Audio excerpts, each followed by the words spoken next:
Mais ouais, c'est ça qui faisait écho aussi à ma deuxième question, c'est quel est le meilleur moyen de s'exposer à cette narrative-là? Parce que comme tu le Ouais. disais, pour le coup, est-ce que le token a un grand intérêt et est-ce que tous les projets successful ont un token aussi? Ouais. Franchement, c'est une question qui est méga intéressante et j'attendais ce moment vu les SMS qu'on s'est envoyés il y a quelques semaines sur Centrifuge. J'attendais ce moment.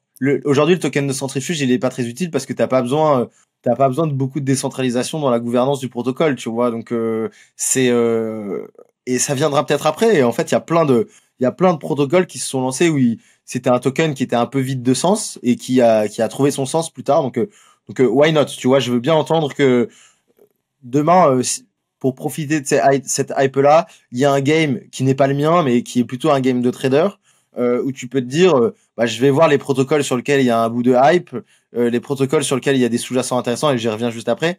Et derrière, je vais bid sur leur jeton, qui est vraiment une méthode de trading où ce sera compliqué avant plusieurs mois, peut-être années, de trouver un token real world asset sur lequel faire du trading qui fait beaucoup de sens, tu vois. Ça veut dire que Ce la que je veux dire, plateforme c'est est... que c'est dur d'acheter des bagues avec conviction pour le cycle à venir pour jouer la narrative au final real world assets. Ouais, Pour toi, c'est plus exactement. des moves court terme qui sont potentiellement irrationnels vu le manque d'utilité des jetons. Ouais, parce que les jetons, en général, dans ces protocoles-là, ils ont pas d'intérêt.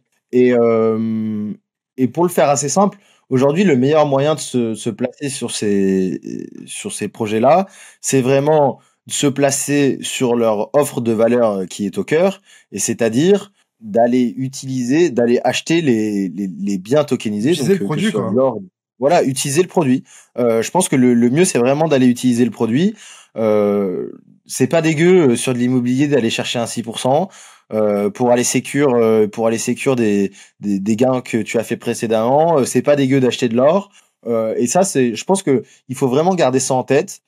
Aujourd'hui, c'est pour ça que la méta Real World Asset, elle m'impressionne un peu parce que c'est tellement loin de ce qu'attend l'investisseur crypto de base. C'est-à-dire que, euh, en fait, ton bien tokenisé, C'est maintenant alors qu'on pensait que c'était donc plus longtemps, ouais, quoi. mais ton crédit tokenisé, ton bien tokenisé, il prendra jamais 1000% parce qu'il y a un asset dessous. Et l'asset en dessous, le sous-jacent que tu auras acheté, il va te rapporter 6%. Mais en fait, c'est Et de qui la est peu finance volatile. traditionnelle. Ouais, c'est Ouais, il ça. est peu volatile, c'est de la finance traditionnelle. Et donc, c'est assez intéressant parce que il faut avoir aussi des réflexes de finance traditionnelle. Et donc, ce que tu vas aller regarder, par exemple, si tu veux aller mettre de l'argent dans Centrifuge, c'est à qui est-ce qui prête de l'argent. Alors, je crois que c'est Maple, là, on me l'a envoyé, je crois que c'est Pierre Datka que t'avais reçu ici, non? Ouais, ouais. Pierre m'a envoyé ça, je sais plus lequel, à prêter de l'argent à une compagnie de robotaxi en Afrique. Ok. Les gars, prêtez pas de l'argent à une compagnie de robotaxi en Afrique, quoi. Et en fait, le sujet, il est Tu veux quand dire que même là. le risque de pas récupérer ses sous est élevé. Bah ouais, le risque de pas récupérer ses sous est méga élevé. Déjà, une Mais après, compagnie de je suppose qu'il y a robotaxi, que eux, ils mettent du collatéral aussi, tu vois, d'une certaine manière, pour qu'on leur prête de l'argent, qu'il y a pour qu'on ait une certaine assurance de pas juste donner notre argent et qu'on le revoit jamais. Il y a des mécanismes quand même qui sont mis en place pour que tu puisses pas demander 100 millions alors que toi, tu mets 1 million de collatéral, quoi. ouais, mais c'est toujours pareil. En gros, tu peux emprunter. Bon, il y a toujours un modèle où tu peux perdre de l'argent, hein, si t'investis dans des obligations. En fait, c'est toujours pareil. Si l'entreprise elle meurt, ton argent il est perdu. Si l'entreprise elle survit, oui, t'arriveras à te refinancer, mais si l'entreprise elle meurt, ton argent il est perdu. Donc, ce que tu veux dire, c'est qu'on a deux choses à estimer. On a à la fois la qualité technique et le fait que ces protocoles-là soient fait auditer. Donc, en gros, la Ouais. sécurité de ces protocoles-là, auquel on rajoute le risque des acteurs en soi qui se positionnent Ouais. pour faire des prêts et des emprunts, quoi. En fait, pour moi, c'est exactement ce que tu viens de dire. Le meilleur moyen de juger ces protocoles de RWA, c'est d'abord de les juger en eux-mêmes sur la proposition de valeur qu'ils font, mais aussi de juger leurs partenaires. Et c'est là où, tu vois, la crypto, ça devient marrant parce on rentre dans une crypto du monde réel. C'est-à-dire que bah demain, ça vaut le coup d'aller rentrer dans les comptes de la boîte d'IMO qui a demandé des obligations, de rentrer dans les comptes de la boîte de robotaxi. Enfin, tu t'intéresses à des sujets du monde réel, tu vas prêter de l'argent à des gens du monde réel. Et c'est là où ça devient, c'est là où ça devient assez intéressant et il y a un vrai, il y a un vrai shift, je trouve, qui te rend l'écosystème bien différent que l'argent magique de stacking auquel on nous a habitués, quoi. Je vais donner quelques stats pour arriver à une question sous-jacente très rapidement. Du coup, de ce que j'ai vu, on a à peu près 600 millions de dollars qui sont prêtés au gouvernement américain, donc au trésor américain, via justement des bons qui sont tokenisés. On a à peu près la moitié de tous ces fonds qui sont prêtés via Franklin Templeton, puis ensuite Ondo à 25%, 26%, ensuite MatrixDoc, Maple, Bakkt, OpenEden. De ce que je voyais, MakersDAO a la moitié de ses revenus annuels qui proviennent des real world assets, donc ça, je trouve ça aussi assez intéressant. Et j'ai pu voir aussi qu'on était passé de 5000 token holders de real world assets à plus de 45 000 en l'espace de 2 ans. À partir de toutes ces stats et de tout ce que j'ai donné un petit peu, notamment les noms que j'ai cités, quels sont les acteurs qui pour toi font partie du crème de la crème dans lesquels tu as identifié un certain sérieux, une certaine qualité, et que toi, tu aurais envie de pousser à Dior directement dans mon audience, en fait. Je sais pas si c'est français, mais ouais, je suis un peu perdu. Mais moi j'aime bien Bakkt Finance, Ondo, Centrifuge.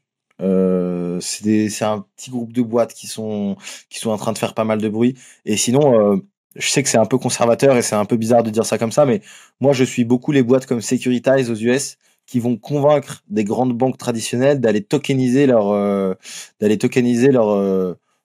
fonds traditionnels. Et ça, moi, j'adore. Donc, allez bien regarder ce que fait Securitize. Eux, ils vont bosser avec KKR, ils vont bosser avec Franklin Templeton.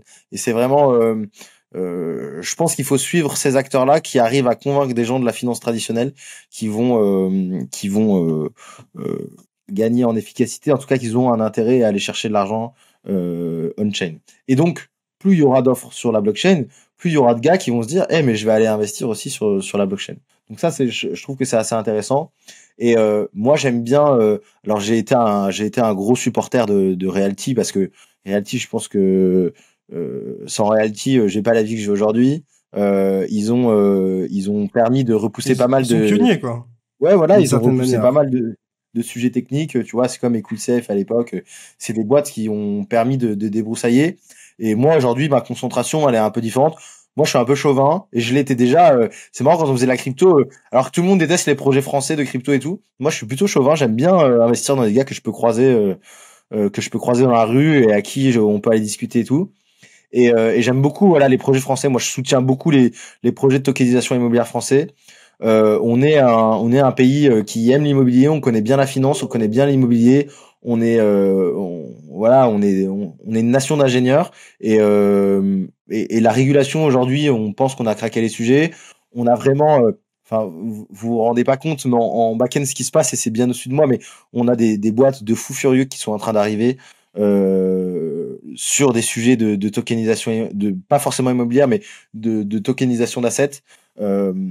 Aujourd'hui, c'est des sujets. En fait, j'aime bien sentir le sujet quand il commence d'y avoir des gars de Polytechnique qui drop out pour aller lancer des boîtes de tokenisation, je me dis putain, il y a un truc qui se passe. Et c'est ce qui est en train de se passer. Donc voilà, moi j'aime bien être chauvin sur ces sujets-là. Et si j'avais un conseil, évidemment, allez jouer le play Centrifuge, Ondo, parce que c'est des innovateurs. En plus, chez Ondo, il y a plein de Français. Et en général, dans toutes ces boîtes-là, il y a beaucoup de Français. En Centrifuge, c'est des Allemands, mais... J'ai contacté Ondo. Peut-être que j'aurai une interview avec eux. J'ai contacté quelques personnes là-bas. Je crois que j'ai croisé un Français sur LinkedIn, donc on croise les doigts. Et ouais, moi, j'aime beaucoup... je donnerais ce conseil-là. Allez sur des écosystèmes que vous pouvez toucher. Là, tu vois, je te parlais d'OPCAP tout à l'heure. C'est un bien immobilier qui est à Lyon. J'avais vu là dans les commentaires sur Twitter qui disaient c'est à côté de chez moi, je vais aller voir. C'est pas mal parce que Realty, tu vois, il y avait une vraie communauté qui s'était créée qui disait nous c'est chiant Realty parce que quand on veut aller voir le bien en vrai, on est obligé d'envoyer quelqu'un qui va prendre des photos ou avoir un gars sur place et tout. Moi, je trouve ça assez bien de se dire qu'il y a des écosystèmes en France qui marchent bien. Et on est vraiment des innovateurs financiers, donc je suis sûr qu'il y a des super belles boîtes. Il y a un centrifuge français qui va émerger dans les prochains mois. C'est sûr et certain.